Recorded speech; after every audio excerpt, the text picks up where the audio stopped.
So we've made some preserves. Yes. Now we want to cook with them. Yes, exactly. So you're going to start with lime, pickled lime. Yeah, so what I did was I essentially, as opposed to what we did before, where we're making a pickling liquid, Yes. we're pouring it into a jar, this is made by just heavily salting.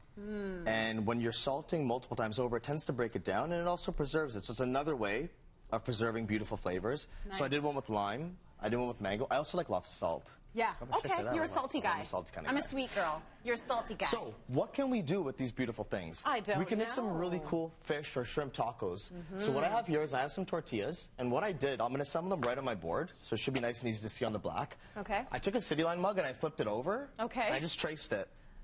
Traced it, and then I get these cute little tacos, right? Really cool.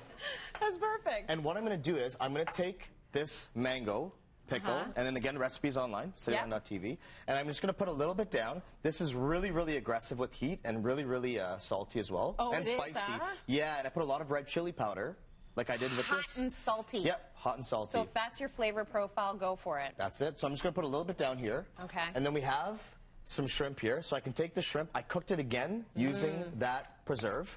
So I'm just going to slice up little bits here. I think if ever you're making shrimp or fish tacos at home, you always want to put a lot of shrimp and fish. You ever go somewhere and you have some, like a little piece of shrimp or a little piece of fish, not the move. It's so unsatisfying. You need to have some class, right? I like bread, so I don't mind a tortilla, but I still want to know that there's a substantial amount of something in there. That's it. I have a little bit of tomato concasse, and then we just start loading and assembling up.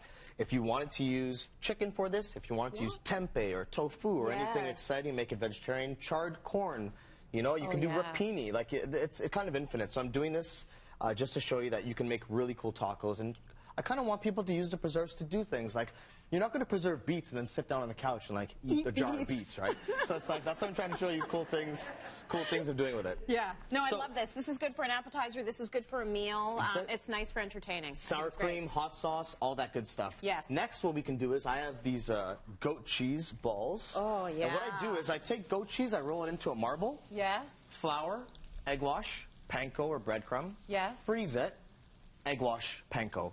So you kind of get a double coating on it. And now we're going to deep fry it, and you get these amazing goat cheese crunchy balls. When someone eats them, you will not be able to get them out of your house ever again, okay? Flavor town. I guarantee it. So I'll show you how to do a really cool plating using the beets, because we do want to use the beets, right? So and this I'll is do it going to right be a goat cheese and beet salad then? Yes, using but your these are preserved beets? using your pickled beets, right? So using a nice white plate, I'm going to lay down some beets, and I'm going to go... I had a dinner party recently, and I did a really cool beet and goat cheese salad, and I kind of plated it this way, so I'm kind of like in that zone right now. But kind of get one standing up, you know, a couple flat, all in different directions. You never want anything to look too man-made, right? I think that's really, really important. You got to be all fancy about it. You got to be all fancy. And make it look like you just threw it on the plate, but this really took him 2 hours to plate it. That's exactly it. Took a lot of work. There's very few vegetables that look as beautiful as a beet on a plate. And I also want to mention when I was pickling before, I'm not sure where it is. Yeah, this guy, I cubed them. So don't be just kind of stuck to the wedges. Like, cube them. You can do julienne. You can do those little fine brunoise. You can put the whole beet, kind of, I guess. You know, there's different things that you can do. So that goes down. Okay. To that, other exciting ingredients, we have some. Almonds. Okay. So we're going to put some of these guys down. And again, less man-made. If I drop some and they kind of kick out to the side, that's kind of what I want, right? Okay. I have some crispy onions here. Oh, nice. Oh, I can smell the goat cheese. It's like a nice body spray. That is a very good idea. If only I could buy it. Could you market that? Yeah, you and I. That's the next project. In addition to this, we have some balsamic glaze and stuff, but what I want to show you that you can do is this will go onto, in a perfect world, you're going to put this on paper towel or a rag to draw out any of that excess oil. But these kind of go all over the place, and it's nice if you can get them warm like this. If some of them crack open, it's all good. Those are for the chef.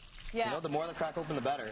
Yeah, I say no problem. Even if you plate it and they're oozing cheese, to me that's a good thing. And another tip with this recipe is online. Another tip with this is cook them from the freezer. Okay. So they hold. When they come to room temperature, they don't hold as well. Okay. And then these kind of go here. And you see how beautiful this is looking? This is a big spin on a classic, which is the beaten goat cheese. Nice. And then, you know, if you reduce down balsamic vinegar with a little bit of brown sugar, I kind of let it ride. Yeah. Wait for it. Wait for it. We're going to be here for 30 minutes. And now we got these little thin drizzles, okay? And it looks super, super pretty. And it looks like you work at a really fancy restaurant. No kidding. When really you just mow the lawn. You know? We would never know. You're a regular person. That's amazing. Last thing on this is we have some green? maple walnuts. Some green, yeah. What did you do to those walnuts? So these get tossed, again, online. Brown sugar, maple syrup, salt, into the oven, 350, 12 minutes. Yes. That's it. Give it up for this.